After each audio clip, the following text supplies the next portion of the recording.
You are listening to Perplexity.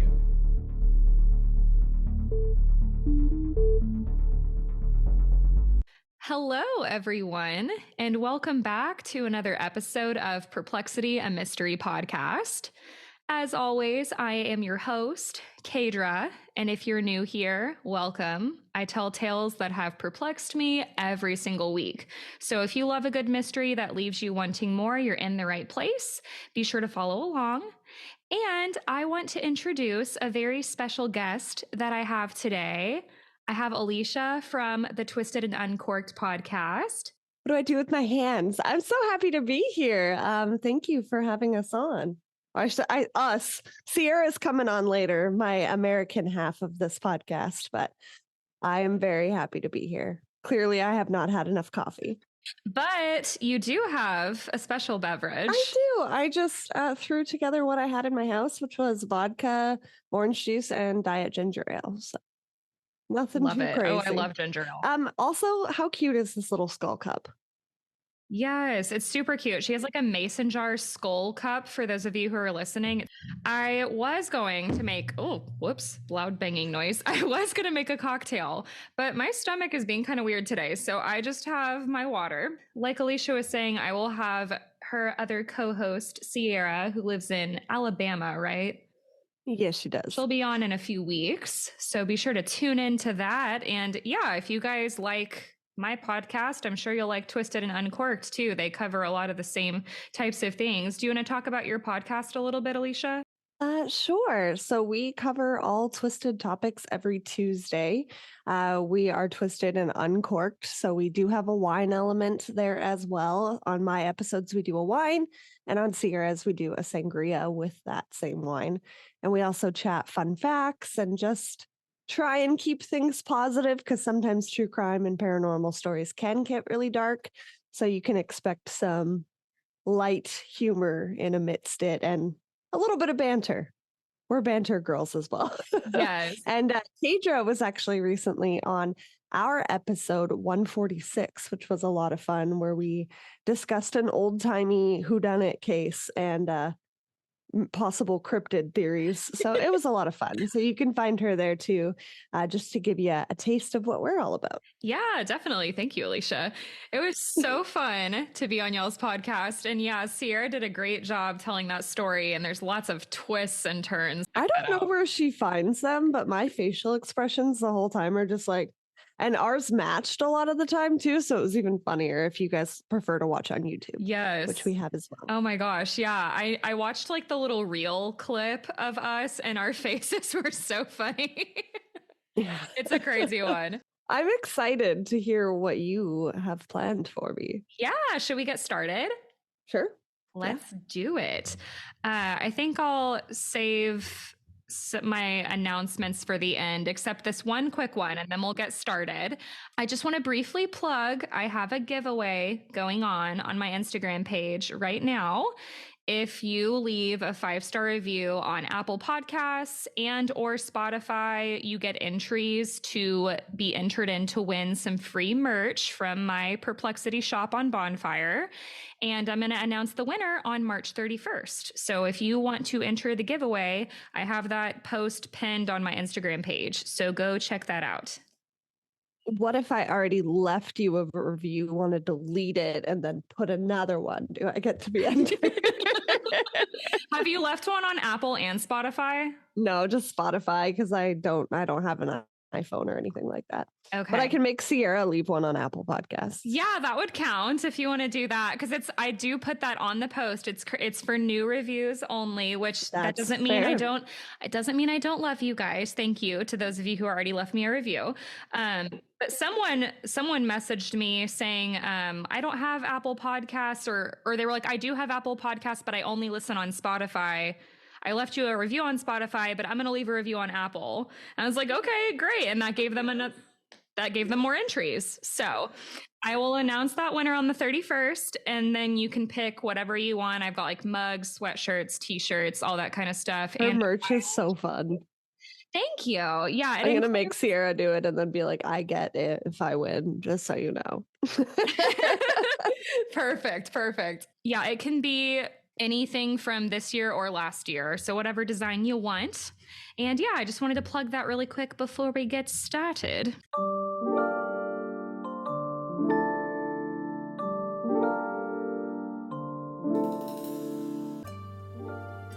So, okay, I thought it would be fun today, also just because I was kind of indecisive, to do like a hodgepodge of St. Patrick's Day things. Love it. So we're going to talk about St. Patrick's Day, like just facts about the holiday and kind of history. And then we'll finish up and talk about leprechauns. Which I did urban legend on leprechauns this month, so I'll at least know about the leprechaun part. Perfect. I'm excited. And I didn't do this intentionally, but I just did an episode on fairies, and there's a lot of connections. There is. I was surprised by that too, because when you think of like little tiny men with beards, you don't think fairies. So let's start with just some fun facts with St. Patrick. St. Patrick, he was an Irish saint, but he was not actually an Irish native. He was born in some conflicting reports, but he was born in either England or Scotland or Wales. And then he basically, when he was a teenager, was like captured. He was enslaved by these Irish raiders that attacked his home. Yeah, it was really intense. And he was held captive in Ireland for several years. Then he like fled to England, found God, started doing these religious trainings, and then returned to Ireland and became a missionary. Well-rounded dude. So that's kind of his backstory, but there's a lot of like lore and legends about him. Again, kind of like the game of telephone. So these things are allegedly true, but make of them what you will. So he was pretty eccentric from what I gathered. He was one of the primary reasons also that the shamrock is so popular and like a symbol for St. Patrick's Day, because apparently when he would preach, you know how preachers love to do like an analogy or an illustration or like a symbolism of something. So that's what he would do. It was like, okay, this shamrock, each leaf represents the Holy Trinity. So that's where that came from, apparently. Sure. All right. Yep. Contrary to what many people have come to believe, shamrocks have 3 leaves, not 4. And if you stumble across a 4-leaf clover, it's extra good luck, but they're much harder to find. Did you do that as a kid? Did you sit in a field of clovers and like try and scour them for a 4-leaf clover? I definitely did that. I didn't really have any at my house growing up, but we have tons here now. Like the whole backyard right now is like clovers. So lots of good luck. Aw, yeah. My brother like ripped 1 leaf in half and gave it to me and was like, look, I found a 4-leaf clover. I'm like, you cheated, sir. But it was cute.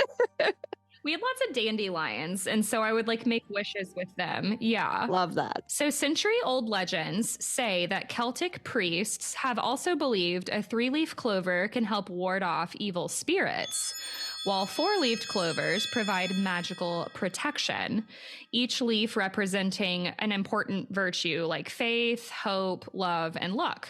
The shamrock has also been associated with Ireland for centuries. It was called the Seamroy by the Celts, and it was seen as a sacred plant symbolizing the arrival of spring.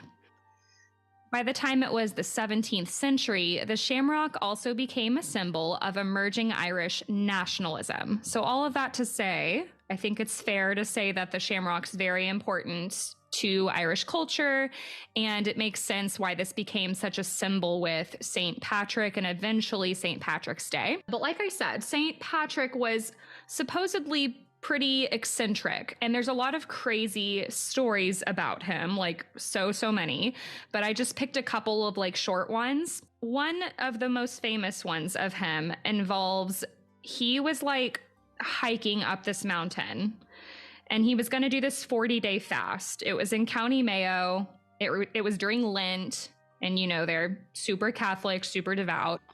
But hiking a mountain while starving yourself is ambitious. All right. And like I see all the pictures of him and like this time period too. They wore like dresses, essentially. So I'm like, you're hiking up a mountain and you're like in a dress skirt situation. Seems unsafe. Yeah. And I imagine that they were wearing like sandals back then. Not proper footwear. You're starving and you're in a skirt. All right. Sounds like a recipe for success. On top of that, he's going to do a 40-day fast because he's super devout. So he's praying, he's not eating for 40 days. And according to legend, he was at the top of the mountain and did the full fast for 40 days. And while this is going on, there are these big ass squawky crows flying all over the sky, and they won't leave him alone.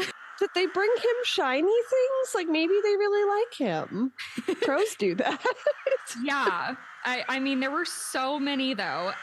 According to St. Patrick, they blacked out the sky. That's how many there were. Oh, that's ominous. No. Exactly. So I feel like it's like kind of horror movie vibes. There is a horror movie, actually, called Crow or The Crows. Really old. Yeah.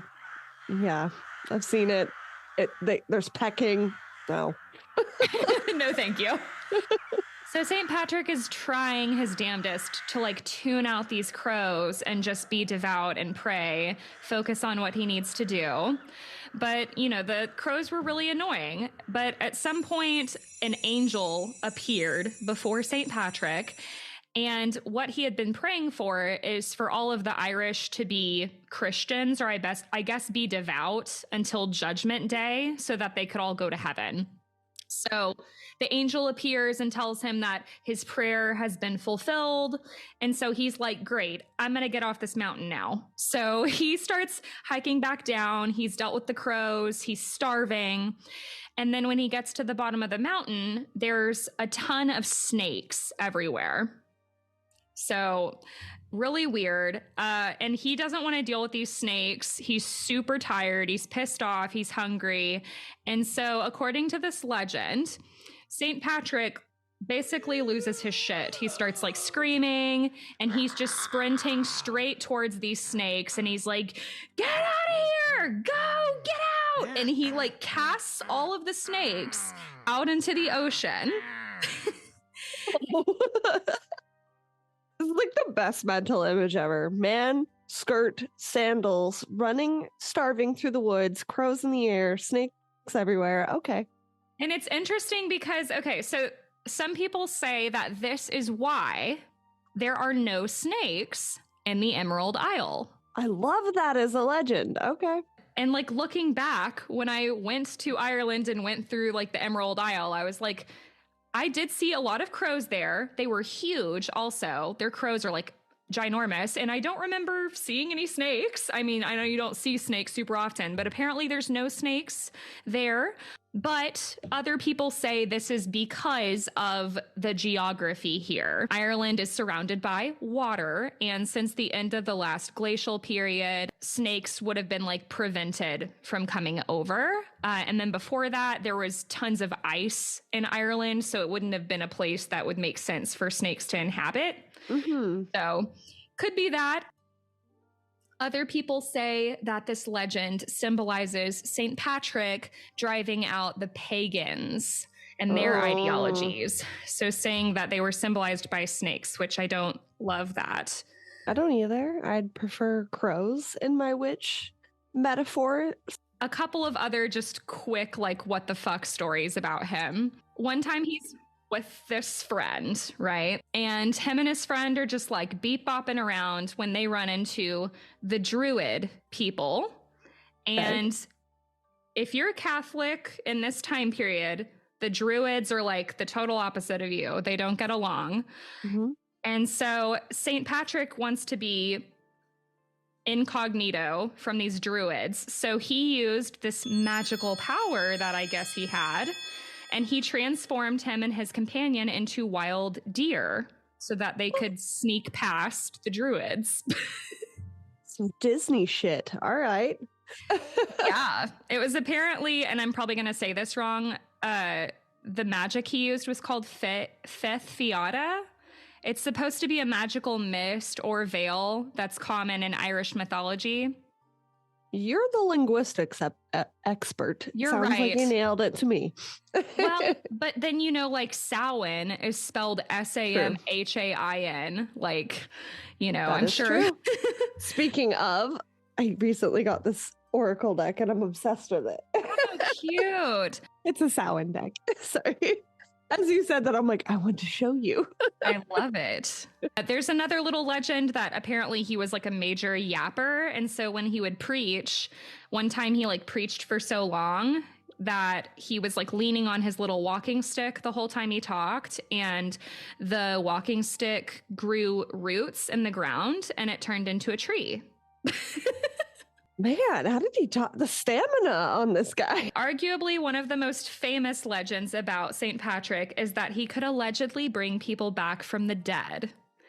So, according to legend, and according to him, very much a flex, he would say that he had brought back at least 33 people from the dead. So, don't know if that's true or not, but I really need to see the notes, sir. Jesus allegedly did it in the Bible, so True. Now, as eccentric and complicated as St. Patrick may have been, it seems he was very simple-minded in at least one aspect. When it came to his alcohol, he believed in a full pour. No half skis. Same. Nothing like that. That's just a basic principle. So the story goes, one time, St. Patrick is at a pub, I'm assuming in his dress and his sandals, and he ordered a whiskey, naturally. We're in Ireland. And so the bartender poured him a whiskey, but the glass was half full. And this shocked Patrick. Okay, we're talking hard alcohol, sir. That's a normal pull. Pour. My God, I've had one drink. Yeah, I know. I'm like, wow, a full glass of whiskey would be crazy. I would be on the floor. When you said full pour, I was like, a beer, a glass of wine. Same. No, whiskey. We're going 40 proof? No, I'm going to need a nap after that. Now, I will say, when I was in Ireland, it was so dreadfully cold. One of the only things that would warm us up is whiskey. And so we would carry these little miniature bottles of whiskey in our pockets, and they would keep us warm because they like warm your throat, warm your stomach. Yeah. We're at this pub, or Patrick's at this pub. I would love to be at a pub right now. Yeah, right? Where was our invite? And he is like super pissed off. He's like, I've just been ripped off. I'm a saint. What is this? Give me a full pour. And he basically bullied the bartender into not only saint. Sorry. He bullied him into not only giving him a full pour, but giving everyone in the bar a full pour. And this today is known as the drowning of the shamrock. And on every St. Patrick's Day, there's this tradition, I think it's the most common in Ireland, where you put a shamrock in the last round of your drink, traditionally whiskey, and you make a toast to St. Patrick. Love that. Yeah. I almost feel, I don't think I could drink a whole cup of whiskey, but I would participate if I could right now. If it wouldn't incapacitate me for at least 24 hours. I like recently started getting back into whiskey again. I went through like a whiskey phase in college, and I don't know what I was doing, but I would like go to bars with my friends and I would just order like straight whiskey. And that's just what I would drink, just a little glass of straight whiskey. And then as I got older, like, I assume good stuff, not like shit. Well, I was in college. Do you think it was good? No, probably not. Straight whiskey is bad bitch energy, Kaydra. Okay, I don't. Sorry, am I allowed to swear on your show? Yes, you are allowed to swear. I do so myself. Okay, so now let's switch gears a little bit. Let's talk just about like St. Patrick's Day.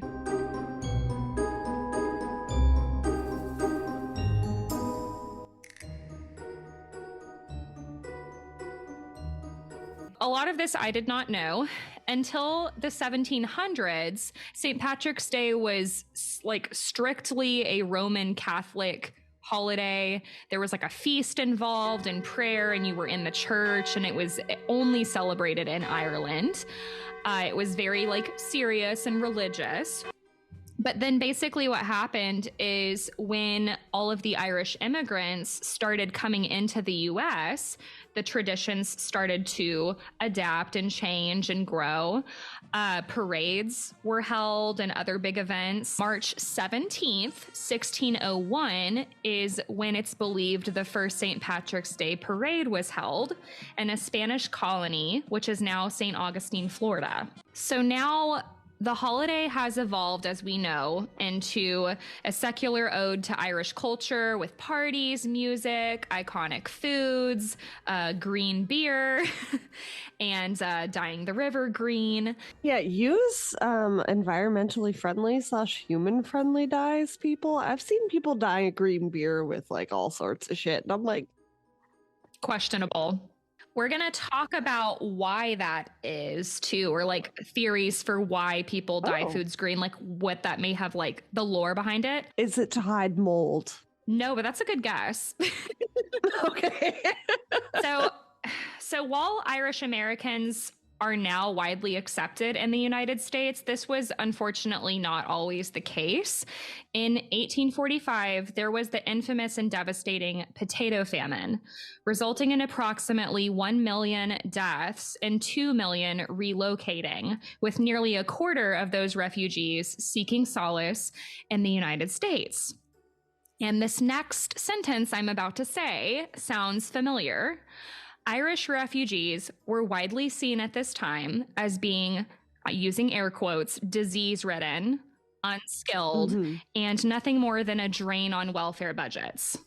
So, unfortunately, other countries in Europe felt the same way for refugees as well. And it's like, they're from the same continent, country, like part as you. Like, come on. Just because they have a different accent or they're like having to uplift your whole life and go into another country, you have to be in a really bad situation. Like these people were literally starving and then millions died.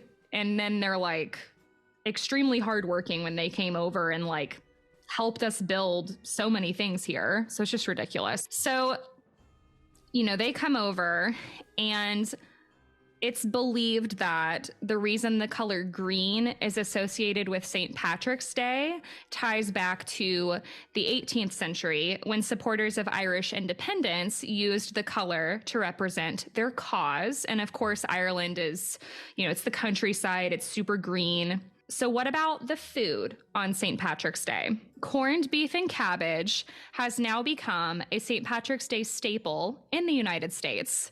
However, it was actually ham and cabbage that were eaten in Ireland. When many Irish immigrants came over, though, during the famine, they didn't have a lot of money.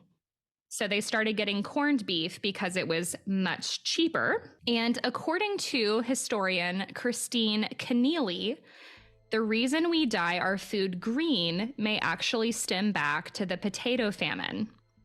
People were so food deprived during this time that they would eat anything, including grass. People who starved to death during the famine often died with green mouths. And of course, a big symbol with St. Patrick's Day too is the color green. So just things to think about, you know, as we're celebrating. Yeah, of course. Like you have to recognize what people have been through when you celebrate any of these holidays, like Thanksgiving. Like I'm all for celebrating with family and friends, but it's important to know where they stem from, because in most cases, especially in Western society, they are nothing like where they came from. So that's crazy. I didn't know about the grass thing. I know. It was like, I know this doesn't mean much to a lot of people, but I am of Irish descent. It should. It means a lot to you. It's part of your heritage. Screw them. Sorry. I'm listening. Well, you know, you hear those things where it's like all white people are just white people, you know. Yeah, I'm Portuguese. Do I look Portuguese to you? Yeah, not all white people are just white people.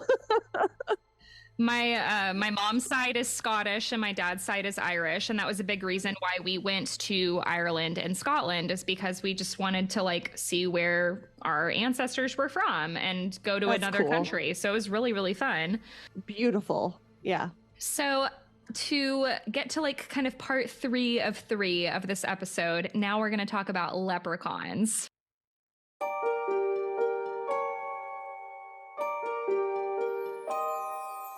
I had so much fun learning about them. And like I said, I just did an episode on fairies. If you guys haven't listened to that and you like love the lore of the leprechaun, you'll probably love that episode too. It was a great episode. Just go listen. Thank you.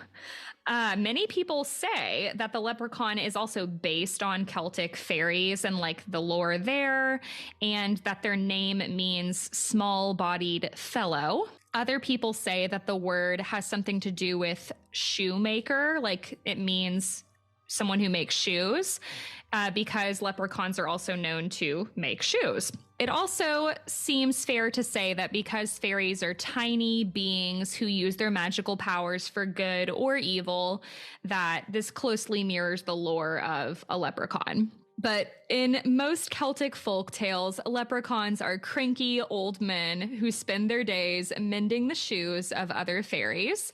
They also are entirely male. There's no female leprechauns, and they're about 3 feet tall. They've got beards, hats, and they usually wear like a green or a red coat. Same. Mood. Sorry.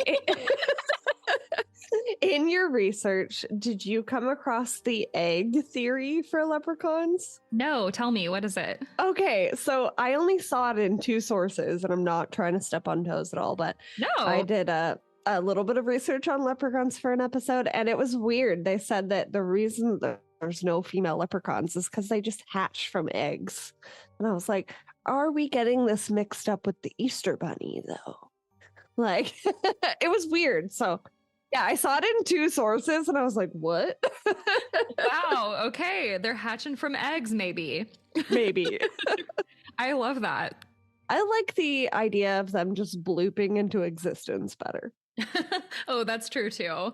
Yeah, I don't know why. I just kind of visualized them living in like trees, you know, or like I know fairies, like a lot of them live in nature, like in a tree under a mushroom or something. Yeah. According to legend, leprechauns are known to be very sneaky and hide their riches or gold at the end of a rainbow. If you catch a leprechaun, you get 3 wishes in exchange for the leprechaun's freedom. But be careful, because leprechauns are sneaky.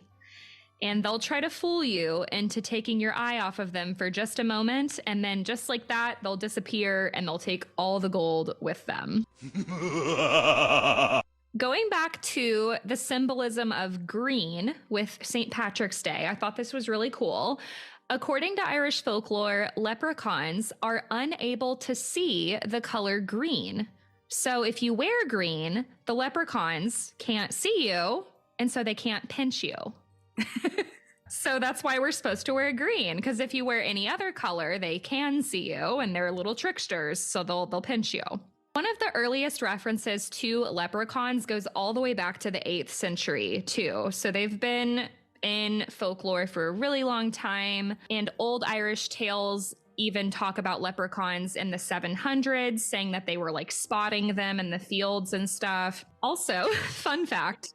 So, okay, did you know this? Leprechauns are a protected species under European Union law.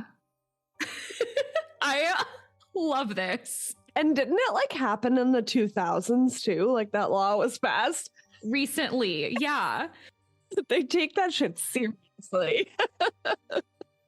And in Carlingford, you can go leprechaun hunting, even though they're a protected species. But it's like you catch. But is it kind of like ghost hunting? Like you're just looking for their presence, not to like capture them? Sort of. So they like hide these ceramic leprechauns like on this mountain, and then when you find one, you get like a prize. Okay. Oh, so okay. I love it. All right. Yeah, and there's like a tour guide that'll take you through these like underground caverns also, and they say that like leprechauns were known to travel in these like underground tunnels. Interesting. I just realized too, when you went to the bathroom, I haven't been telling you to like look at any of the pictures. Because, you know, I'm a really good organized podcast She host. is a very good organized podcast host. So you can look at those there, and I'll put these on the Instagram page and on the Patreon post of this too. There's pictures of St. Patrick and the mountain that he allegedly went up to in County Mayo. There's I some love cool... the little clover facts. Those are cute. I love it too. Yeah, it talks about like just the power that the clover has. The next picture is supposed to represent the drowning of the Shamrock, and it's like the pub. The next picture is Irish refugees. And then the other one is like a leprechaun that's a shoemaker. And then we get to this incredible picture. Have you seen this picture before? Okay, amazing. I was hoping not. It's my favorite thing I've ever seen. Okay, I'm so excited. I felt like crazy for not knowing this story, but it makes me feel better that you hadn't heard it either. Okay, so this is the Crichton Leprechaun.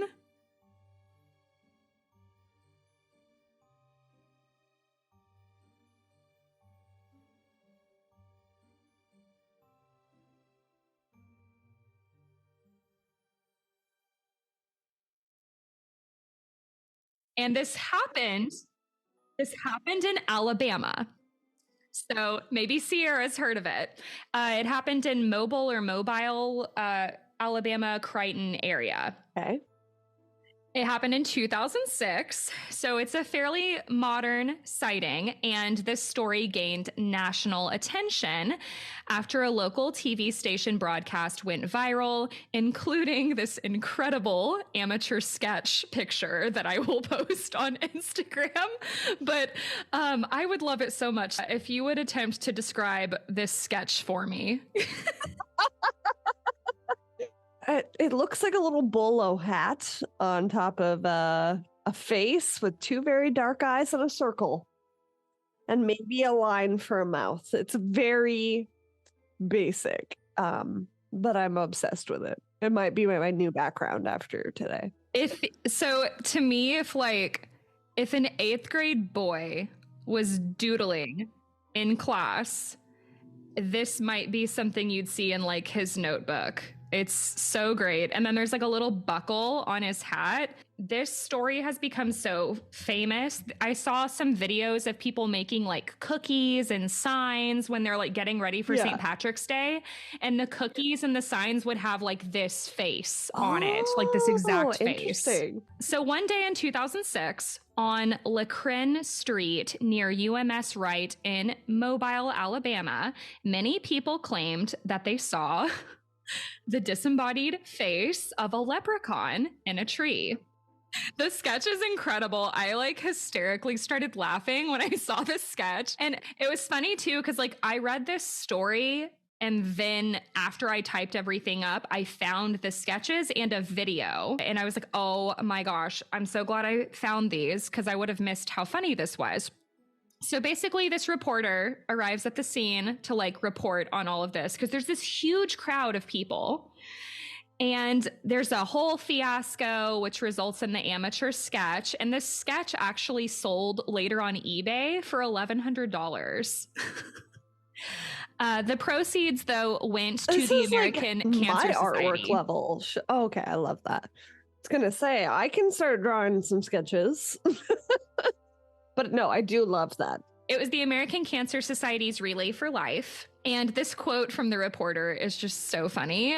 So he says, quote, "I actually saw what was sketched on paper. I certainly do not believe it's a leprechaun." So he wasn't convinced. Are we sure it just wasn't a small child with a hat on? So there's a picture I sent you, Alecia, and it's kind of blurry. It wasn't the best picture, but it's this man standing with his painting of the Crichton Leprechaun. Okay, so this is a picture of Shun Thomas is his name. And Shun claims he was the first person to see this leprechaun. He was drinking a beer, hanging out with some friends. It was nighttime. And he said the stars were out, and he just was looking in this tree, and he saw something strange and kind of did these double takes. And he described the sighting as a metamorphosis, with the mouth or nose appearing first, followed by the rest of the face. It was a face and a top hat, not a whole body. And then he did this painting. The sighting was reported by a bunch of locals every evening for about a week, and then it blew up in the news. And interestingly enough, Shun Thomas, the same man who was the first person to see the leprechaun, also reported having a similar experience in 2010. He posted a tweet about it. But the video about this, the news reporting, is, I'm not kidding, one of the funniest videos I've ever seen. And I'm gonna try to put the audio in this episode, but Alecia, you have to watch this video. It's so funny. Well, just in time for St. Patrick's Day, crowds are coming by the dozens to get an up-close view at what some say is a piece of Irish folklore. Some people in the Crichton area of Mobile say a leprechaun is taking up residence in their neighborhood. A leprechaun. NBC 15's Brian Johnson has more.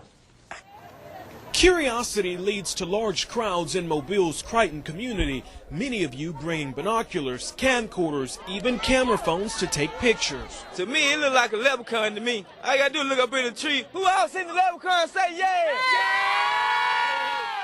Eyewitnesses say the leprechaun only comes out at night. If you shine a light in its direction, it suddenly disappears.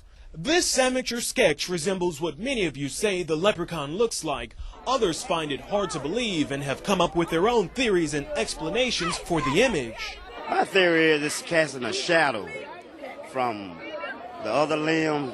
Could be a crackhead that got hold to the wrong stuff, and it told him to get up in a tree and play a leprechaun. We're going to get down to the bottom of this.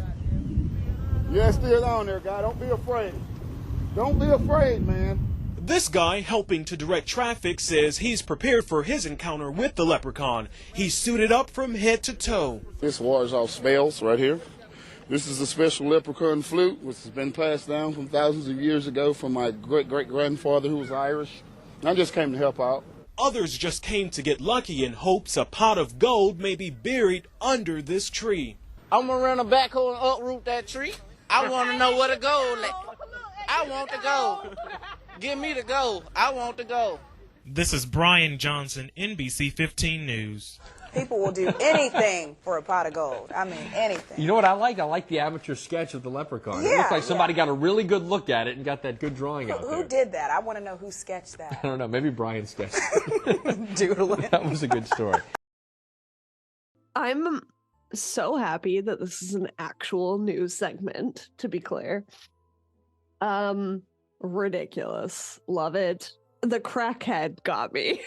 I know. And the passenger is hysterically laughing. And then they have that guy who's in full military garb. Yeah. He has this, it looks like a pipe bomb, but it's apparently a flute.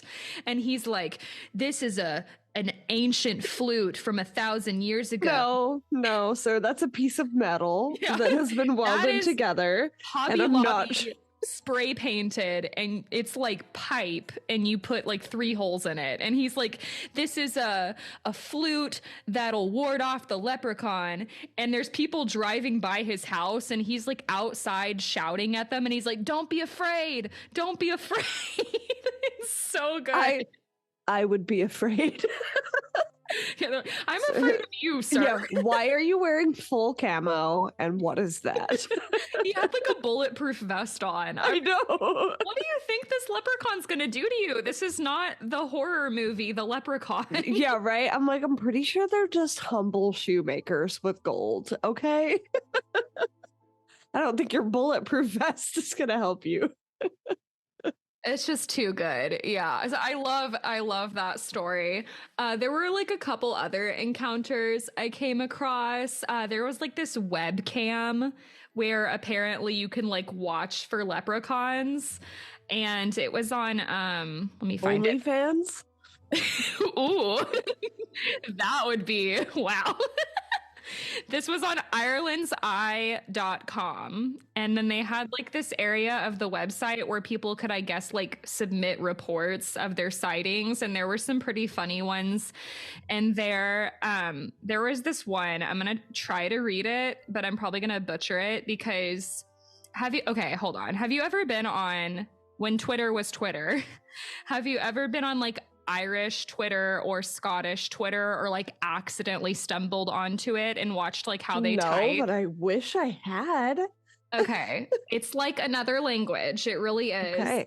So I think that's what this is. And so this guy who was on the website and I guess saw the leprechaun, this is what he said.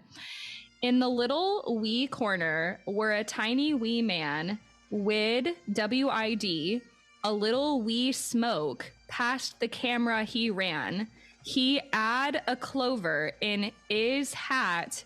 He was jolly and plump, wid a little brown pipe. He's outrageously fat. So it's just like a bunch of reports like that. And I love how everything was abbreviated or shortened to sound like the English word, and then he was fat. So much fun. But I love the idea of just like stumbling upon a webcam and like seeing a leprechaun. And then some of the other ones were saying that it kind of looked like a picture of a leprechaun from like a storybook. And I was like, it probably is. Kind of like those trail cams that like try and capture Bigfoot or something. Exactly. So that, everybody, is my kind of hodgepodge of the St. Patrick's lore and the holiday and the leprechaun.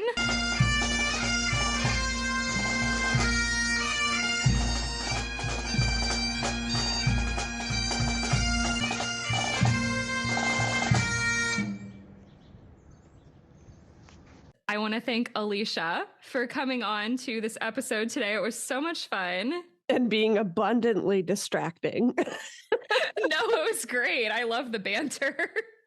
Oh, I love it. No, thank you so much for having me. I'm glad I could be a part of a fun holiday episode. Absolutely. A little bit of fun for sure, because you know as well with the true crime and mysterious, sometimes things do get a little dark. Exactly. This was a super fun episode. Yeah. I know. I like to lighten it up. Yeah, when I can. If you guys would love to hear more and like you need a new podcast to listen to, definitely check out Twisted and Uncorked. Alecia and Sierra are awesome. And if you guys enjoyed today's episode, I would love if you left a 5-star review and let me know if you do, because I can enter you in my my merch giveaway. Trust me, you want that merch. Listen, I may be biased, but I really like my merch. I think the quality is really good. And I did do the designs myself on Canva, and I really like how they turned out. So if you guys are watching on YouTube, you can also hit the subscribe button. And if you really just are so perplexed and you need more, go get on the Patreon. I do have a new tier now, too, that I literally just started doing. It's just a support tier. So if you're not really like wanting all the bonus content, but you just want to like support, I might drop a couple things here and there. I haven't decided yet, but it's just $1 a month. If you want bonus content, which I have a ton of, including my Daughters of the Cult documentary coverage, it's just $3 a month. I think that's all of my announcements.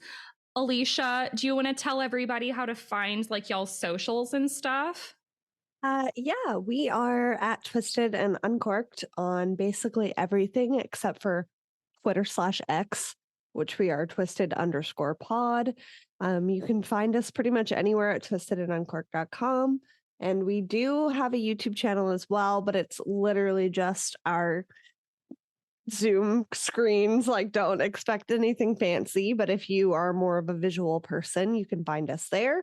And yeah, we release new episodes every Tuesday, and we've had lots of fun guests, including Kaydra, over on our show. So come and check that out. Love it. Sure. Thank you so much again for having me as well. Of course. It was so fun. Thanks for coming on. Okay. So I hope you guys all have a good week. I hope you all stay safe, and I will talk to you next week. And be sure to tune in next week because I'm going to have a very exciting guest next week as well. So bye, everybody. Bye. Thank you for listening to Perplexity, a mystery podcast, hosted, written, and produced by Kaydra Brennan. If you enjoyed today's episode, tell the world about it by going to Apple Podcasts or Spotify and leaving a 5-star review. It helps the show more than you know. Contact, support, and merch links can be found in the episode description. And if you have a story to share or a topic request, send an email to perplexitymysterypodcast@gmail.com. Kaydra would love to read your story on the podcast. Until next week, stay curious.